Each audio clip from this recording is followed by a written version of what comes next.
ہم سیکھ رہے ہیں کچھ نئی ویکیبلری. اب باری ہے ورڈ نمبر 141 کی. مل کر اسے پڑھتے ہیں.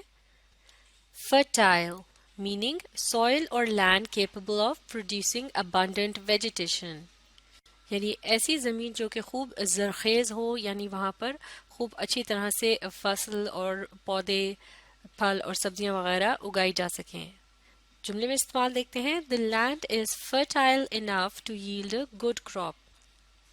یعنی اچھی فصل دینے کے لیے یہ زمین جو ہے خاصی زرخیز ہے. Word number 142 drought meaning a long period of low rainfall. یعنی جب بہت لمبے عرصے تک بہت کم بارش ہوتی ہے تو اسے خشک سالی یا قحط کا زمانہ بھی کہا جا سکتا ہے. جملے میں استعمال دیکھتے ہیں. They had stored enough grain to survive the drought. Green سے مراد کسی بھی فصل کے دانے ہو سکتے ہیں، جیسے کہ گندم یا چاول کے دانے وغیرہ. تو اس جملے میں یہ کہا جا رہا ہے کہ انہوں نے قحط کا مقابلہ کرنے کے لیے کافی سارے دانے ذخیرہ کر رکھے تھے. اس کے لیے ترجمے میں غلہ کا لفظ بھی استعمال کیا جا سکتا ہے، یعنی انہوں نے غلہ ذخیرہ کر رکھا تھا. Word number 143 pickets meaning protesters in a strike. یعنی وہ لوگ جو کہ احتجاج کر رہے ہوتے ہیں انہیں پکٹس کہا جاتا ہے. جملے میں استعمال دیکھتے ہیں. The pickets gathered outside the government office to protest against inflation. یعنی مہنگائی کے خلاف مظاہرہ کرنے کے لیے مظاہرین حکومت کے دفتر کے باہر جمع ہوئے. ورڈ نمبر 144 معاف کیجیے گا، ورڈ نمبر 144 مل کر اسے پڑھتے ہیں. quaint meaning attractively unusual or old fashioned. یعنی خوبصورت پرانی طرز پر جو کوئی چیز بنی ہوتی ہے جو کہ خاصی عجیب و غریب یا پرکشش نظر آتی ہے اسے quaint کہتے ہیں. جملے میں استعمال دیکھتے ہیں. The old farmer lives peacefully in his quaint little cottage surrounded by gardens. یعنی بوڑھا کسان سکون کے ساتھ اپنی عجیب و غریب اور چھوٹی سی کٹیا میں رہتا ہے جس کے گرد باغ ہیں. Word number 146 mistletoe meaning a leathery leaved plant which grows on broad-leaf trees and bears berries in winter. یعنی مسلٹو ایک قسم کا پودا ہوتا ہے کہ جس کے پتے جو ہیں وہ لیدر یا چمڑے کی طرح سے نرم ہوتے ہیں بالکل، اور یہ زیادہ تر چوڑے پتوں والے درختوں کے اوپر اگتا ہے یا ان کے گرد اگتا ہے، اور سردیوں میں اس پر سفید رنگ کی بیریاں یا چھوٹے گول گول سے جس طرح ایک قسم کا یہ اس کا پھل ہوتا ہے دانے سے یا بیریاں سی لگتی ہیں جو کہ دودھیا سفید رنگ کی ہوتی ہیں. تو یہ خاصا خوبصورت پودا ہوتا ہے. جملے میں اس کا استعمال دیکھتے ہیں. The old oak tree looked beautiful covered with mistletoe in winter. یعنی پرانا بلوط کا درخت سردیوں میں آکاس بیل یا امر بیل سے ڈھکا ہوا بہت خوبصورت دکھائی دے رہا تھا. تو mistletoe کے لیے اردو میں آکاس بیل یا امر بیل کے الفاظ کا استعمال کیا جاتا ہے. اب دیکھتے ہیں word number 147 monasteries meaning buildings occupied by a group of monks.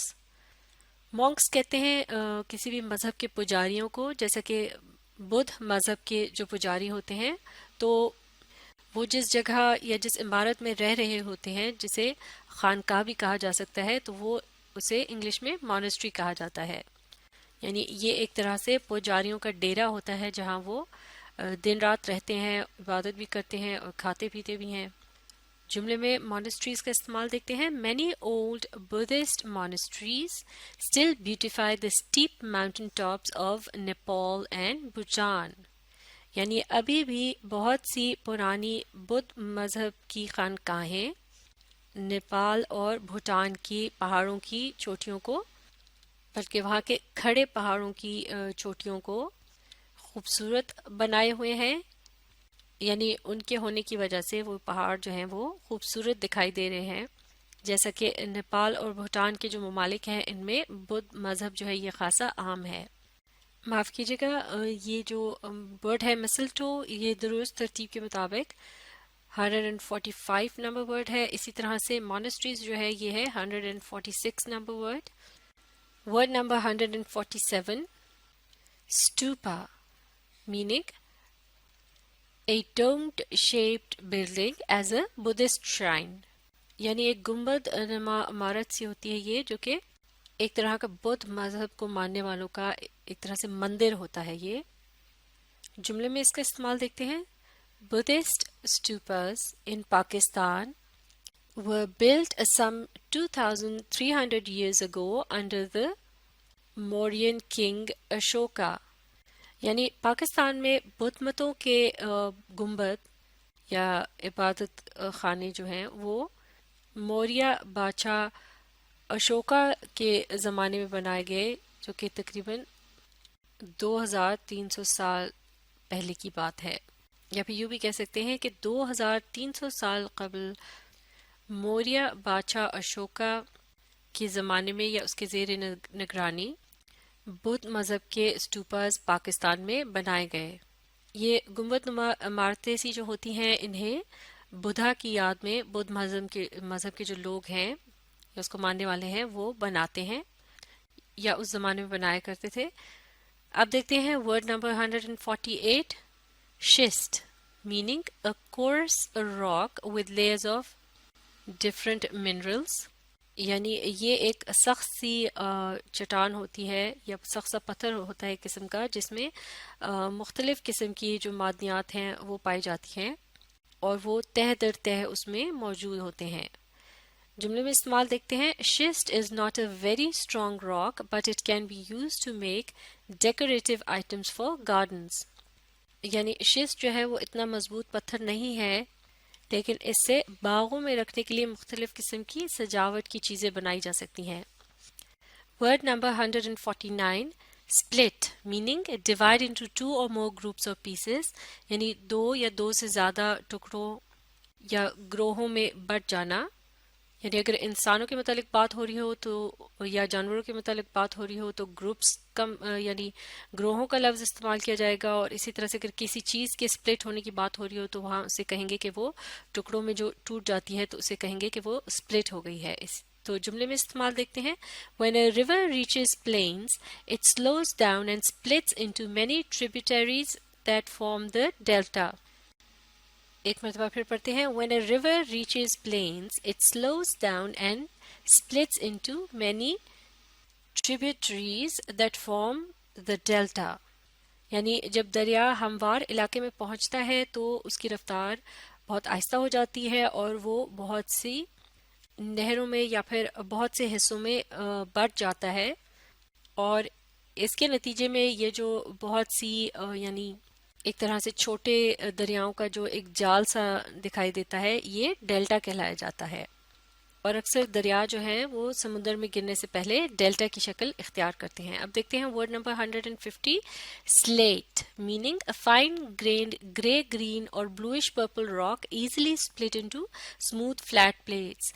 یعنی یہ جو سبز مائل سلیٹی رنگ کی یا پھر کبھی نیلے یا کاسنی رنگ کا یہ جو پتھر سا ہوتا ہے جو آسانی سے توڑا جا سکتا ہے اور سیدھے ٹکڑوں کی شکل میں اسے حاصل کیا جا سکتا ہے، یہ سلیٹ کہلایا جاتا ہے. جملے میں اس کا استعمال دیکھتے ہیں. long ago slate was framed in wood and used to write on hence the term blank slate. یعنی بہت پہلے سلیٹ جو ہے اس کے گرد لکڑی کا حاشیہ سا لگا کر اسے لکھنے کے کام کے لیے استعمال کیا جاتا تھا، لہٰذا اسی وجہ سے یہ جو کہاوت آئی ہے بلینک سلیٹ کی، یعنی خالی سلیٹ. جیسے کہ کسی کو طنزیہ بھی کہا جاتا ہے کہ اس کا دماغ جو ہے بالکل بلینک سلیٹ ہے، یعنی بالکل کورا ہے یا پھر اسے کسی بات کا علم نہیں ہے. تو یہ بھی یہ جو ٹرم ہے یہ اسی سلیٹ کا جو اس طرح سے استعمال کیا جاتا تھا لکھنے کے لیے اس کی وجہ سے نکلا ہے. تو یہ تھے چند اور اہم الفاظ. انہیں اچھی طرح سے سیکھنے کے لیے آپ اس ویڈیو کو ری پلے کیجیے اور اس کے ساتھ ساتھ پڑھنے، سمجھنے اور لکھ کر پریکٹس کرنے کی کوشش جاری رکھیے. اگلی ویڈیو میں ہم اس سے آگے کے الفاظ کو ڈسکس کریں گے.